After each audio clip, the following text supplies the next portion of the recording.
આઈડર જો નદીશ કરીને અમારી જમીન તૈયાર તો પણ કુવા નહીં આપ્યા.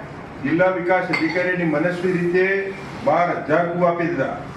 તો એ કુવા માટે અમે એને પાસે પ્રશ્ન કર્યો નથી જવાબ એટલે પાછા હમણાં 5,000 કુવા એક મહિનામાં આપી દીધા.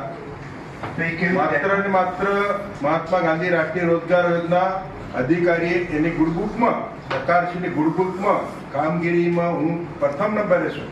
સારી કામગીરી આ રીતે અબજો કરોડ રૂપિયા આપી દીધા અને એનજીઓ મારફત કામ કરે છે. આજે અમારો ગરીબ માણસ જેને ગરીબાઈ શું કે છે, જેના ઘરે ગરીબાઈ આવે એને ગરીબાઈની ખબર પડે, જેને ગરીબાઈ જીવનમાં દેખી નથી એને ગરીબાઈની શું ખબર પડે.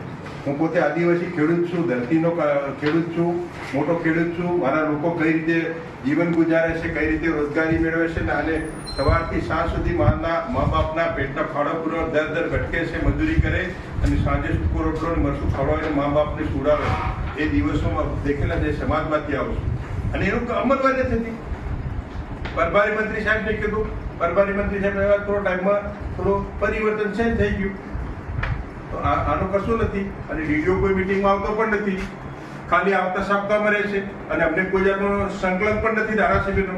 ધારાસભ્ય એટલે કે બાજુ મુલામ જે છે ધારાસભ્ય અમે પણ 3.5 લાખ પડદાના પ્રતિનિધિ છે. દર મહિને કશું નહીં સાહેબ, કશું સમન્વય બેઠક નથી થતી. નહીં, સંકલન વસ્તુ અલગ છે, કામનું રિવ્યુ બેઠક વસ્તુ અલગ છે. આયોજનના કામોનું વર્કિંગ, એની મેનેજમેન્ટ, એની ચર્ચા અને સમન્વય થવું જોઈએ. માન્ય કલેક્ટર સાહેબ એ સમન્વય થતું નથી. માન્ય સંસદ સભ્ય સાહેબને, માન્ય મંત્રી સાહેબને બ્રીફ કરવાથી કામ થવાનું નથી. દાહોદ જિલ્લો ગરીબ છેવાડાનો જિલ્લો છે, ટ્રાઇબલ જિલ્લો છે.